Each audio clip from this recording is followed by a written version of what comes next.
Hey, internet friends, this is Magic Brad on the Magic Brad Show in Synergy Cafe, and I've got a new friend that's just down 35W here from Minneapolis, living in Dallas, Texas, and his name is Angel, and the last name is Ribo. You there, Angel? I am here indeed. Thank you for having me, Magic Brad, and thank you everybody who's listening to us today. How was the weather down there? I understood you guys got some of our Minnesota snow down there a while ago. Oh, come on, don't remind me. That wasn't the worst thing, right? The worst thing was having no power for a long time. Yeah. So weather today is we have some clouds and it's sunny, and we were 49 at the beginning of the day. So probably right now we are over 50. You got the power back. Oh yeah. But the funny thing is that we're having internet outages. Oh sure. Yeah. So Also we have to get ready for that. Hopefully this will go smoothly. Yeah. Absolutely. No. I mean, the thing is, how to say this? You would never imagine that you would be 35 degrees inside your house. I mean, it's like crazy stuff. And how can we possibly do that? You see your breath? It was dark, so I don't remember.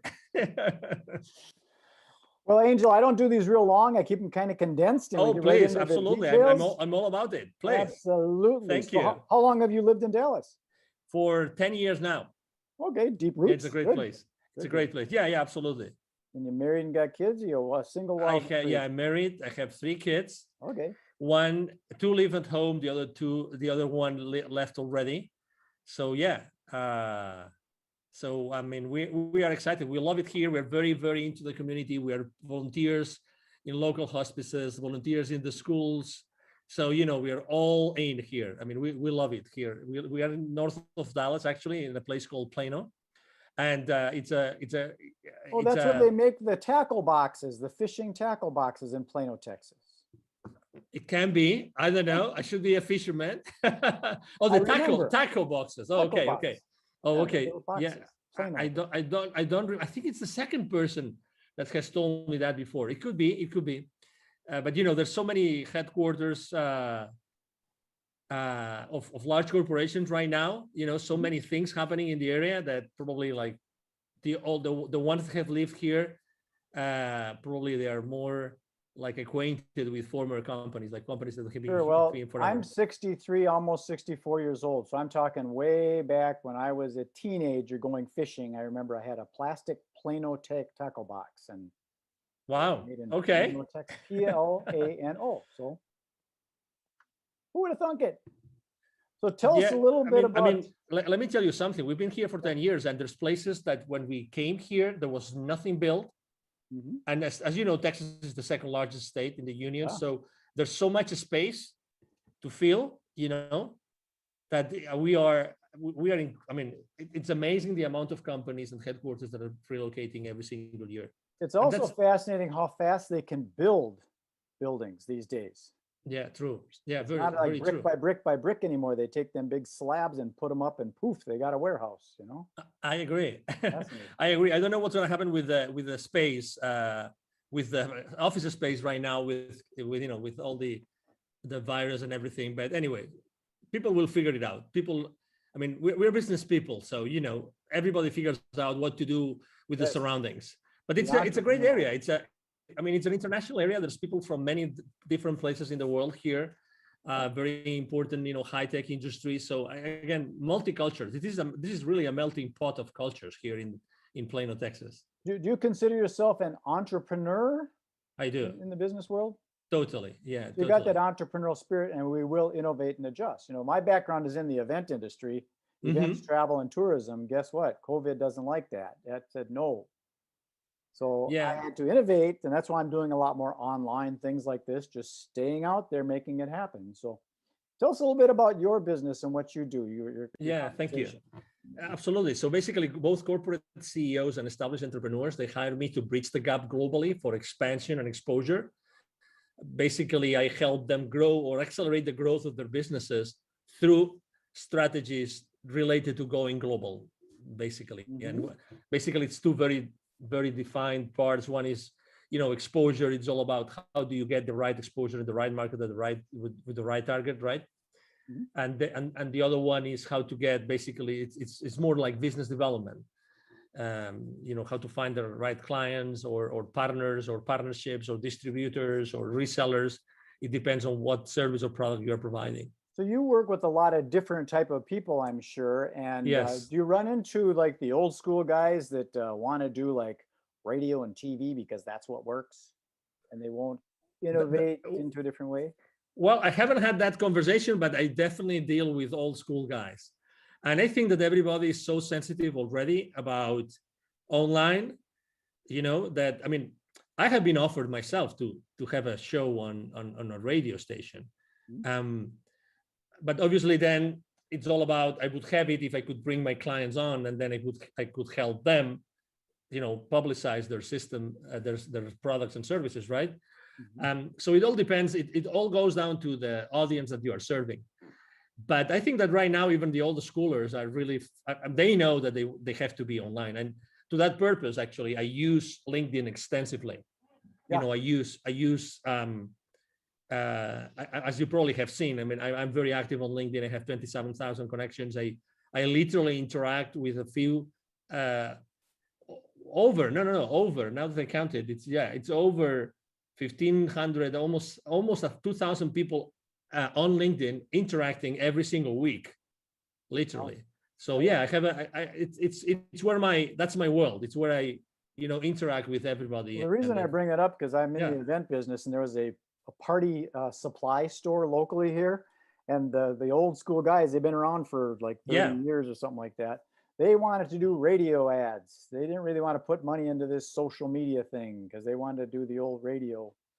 And you could take that money and you can really put it into a much better place online these days when you understand that kind of thing. Some don't. But it's a great way of thinking still, because so the question that I like, I'm not the person that asks, can we do this or can we do that? Like, close-ended questions.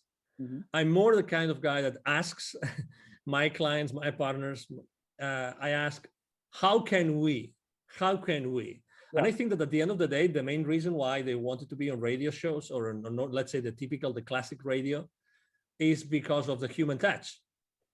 And for instance, the other day I was having a conversation with an entrepreneur. He wanted me to help her launch a show online. And actually we ended up thinking of how do we make this show online as the old radio shows in which people they would never miss the show. They already knew at what time it was every single week. Right. And they wanted to be there, and they wanted to make phone calls to the show and actually ask them questions live, these kind of things, and then the radio shows were many different things, but number one, they were informative, but more importantly, they would accompany you, right? They would be your buddies. You know what I mean? If you felt kind of alone or you didn't know what to do, you would go to those programs because you like the host or co-hosts, right? And it's a place where you wanted to be heard and you were curious about the questions of others. So if you realize this, it's like, how do you keep the human connection alive, having an online interaction? That's the question I'm answering myself for my clients every single day. That's exactly what I do. Yeah, it's the human engagement, and like you said, the Q&A kind of thing where you're actually talking and solving problems, and so it might be more applicable. So it's always good to ask those open-ended questions, the who, what, where, when, how, why, to get information in rather than saying this is the way it should be.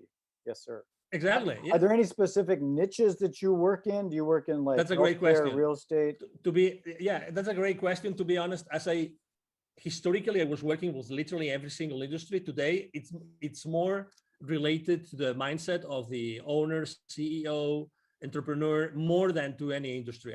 I really don't think there's any industry I have not worked, to be honest. So you prefer to work with the owner operator rather than going through the red tape of the committee and the board and all that kind of stuff? No, that's a great question again. No, I don't mind, because I'm good. I'm good physically. Let's say I like to have the face-to-face, Yeah. So that's where I am really, I mean, if I may say, right, humbly speaking, good at.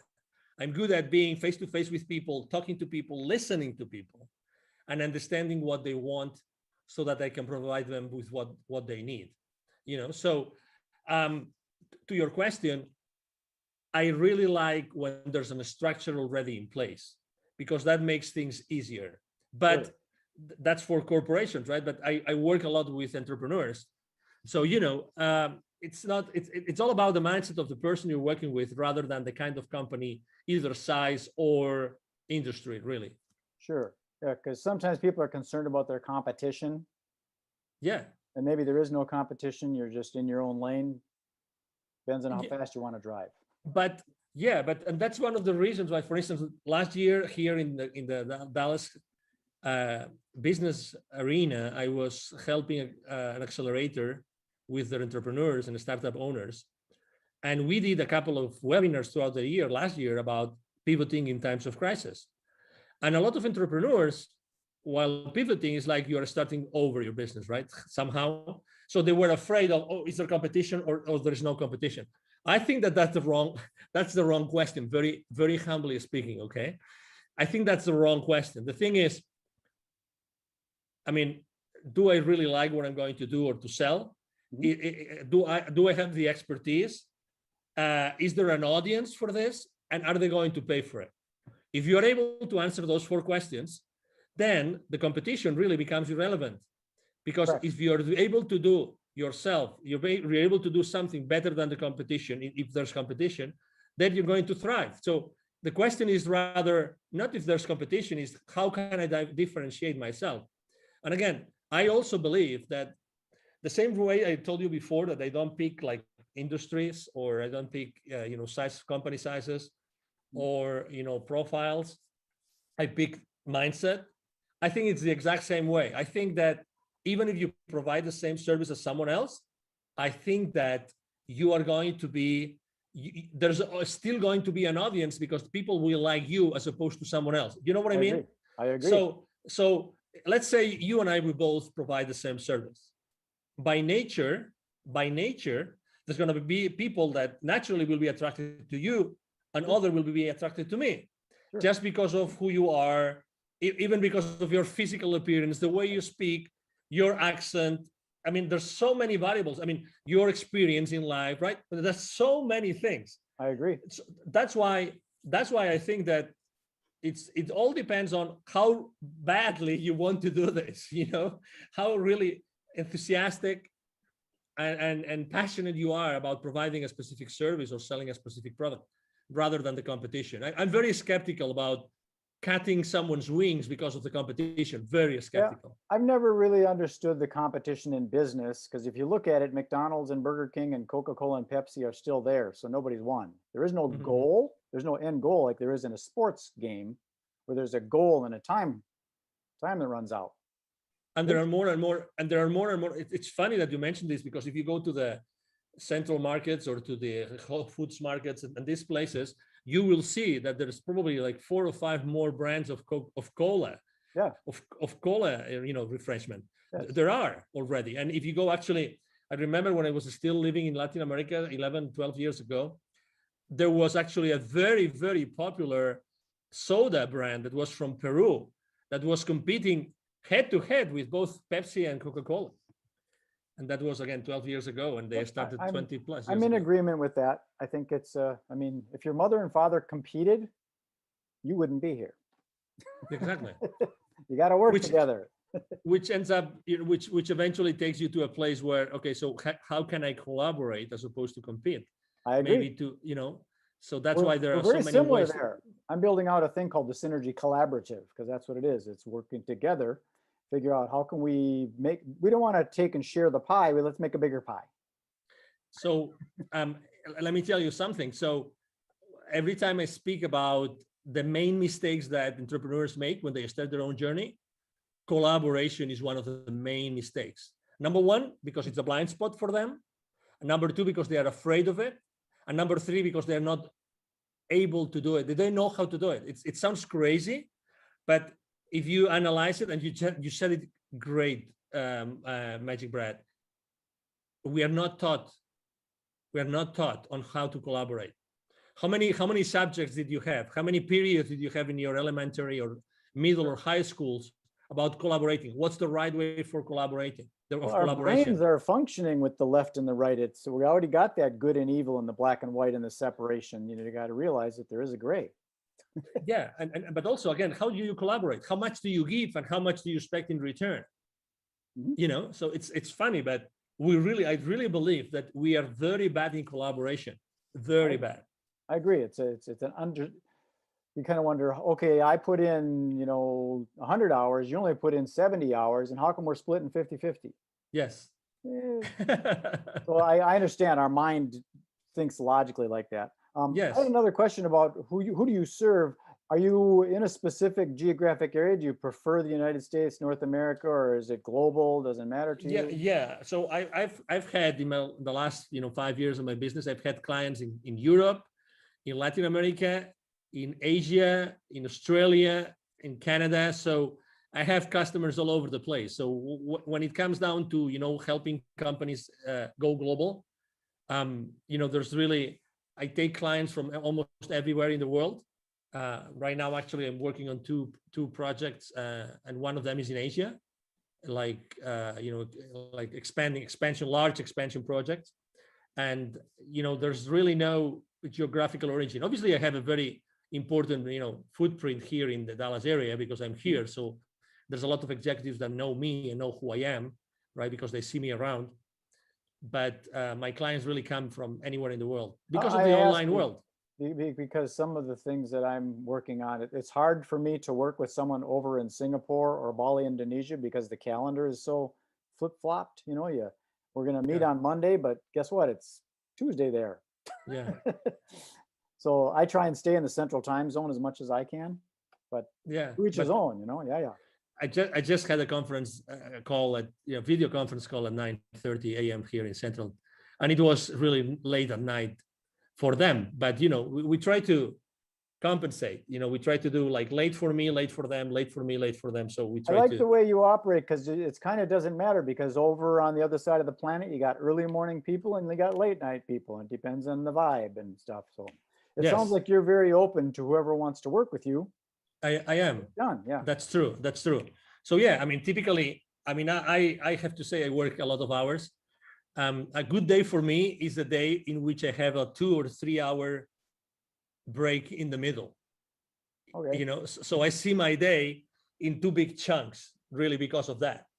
So so I have a big chunk in the morning, starting really early, and then I have a big chunk. Let's say after 5, I have another big chunk of Asia is waking up and Europe is going to sleep. So what would be some of the key words that you would use for when people are looking for you if they're searching you out? Yeah, international expansion, international exposure. I am an influencer, so actually I'm a very strong business to business influencer or business to consumer, because the profile of the 27,000 connections I have on LinkedIn, I told you before, I engage with more than 1,500 every single week. So because of the nature of what I do on LinkedIn, I'm an influencer there. So I am a LinkedIn strategist, a LinkedIn influencer. Okay.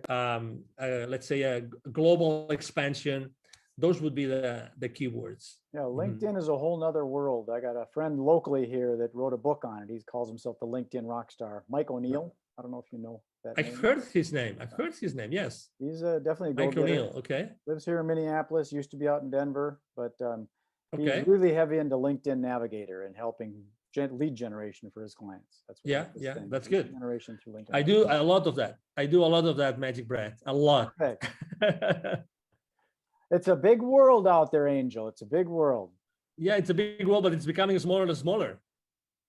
Well, I think it's important to, sometimes niche down. Myself, I'm working on what I call narrowcasting rather than broadcasting. Yeah. Trying to stay within the central time zone so that we're all working on the same time frame. And in the event industry, so I'm specific to the event industry, ideally right here in the Twin Cities. So suppliers of events and people that plan events. So I'm pretty niche down, but inevitably you get into this, oh, that looks interesting. I should sell that software to real estate agents. And you get lost sometimes. Yeah. You gotta put the blinders on and stay focused. Yeah, I agree. I have a hard time with that. Yeah. So tell us, how do we get a hold of you if someone says, that sounds interesting, I want to expand my business globally? How do we get a hold of that angel guy? Thank you. Absolutely. So it's very easy. As I said before, I'm actually very active online. So it's going to be, if you Google my name, you will see all my social media outlets and posts every single day, every single day. Right here, Angel Ribo. Thank you. Yeah, that's my LinkedIn profile. Right Thank you. there. If it looks like that, that's where you go. Exactly. Thank you. So you can go to LinkedIn but the easiest way to reach out to me directly is through my email address. Every single day, I answer every single message. I have a team behind me. Otherwise, it wouldn't be possible. My email address is very simple. It's Angel, like my name, Angel from Heaven, right? ANGEL, and then at angelribo.com altogether. Angel Ribo, my last name is spelled like RIB as in boy O.com. Again, Angel at angelribo.com. That is easy. 4 letters, Ribo.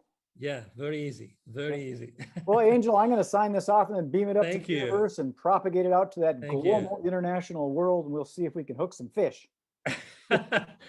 MagicBrad, it's been a pleasure to be here. Thank you for the opportunity to be, in front of your audience and to be able to have this conversation. I really liked it and enjoyed it. As you said, it's very natural. I think that it's people are really want to see or listen to authentic conversations with no hidden agendas nor anything, just being yourself and myself and being ourselves here, trying to inspire. And everybody listening to us, obviously, thank you very much for being with us today. I agree. I think a lot of the business gets closed on the golf course or, at the watering hole as opposed to in the seminar room. I agree. Okay, Angel, thank you very much. Be well. Thank you. You have a good day.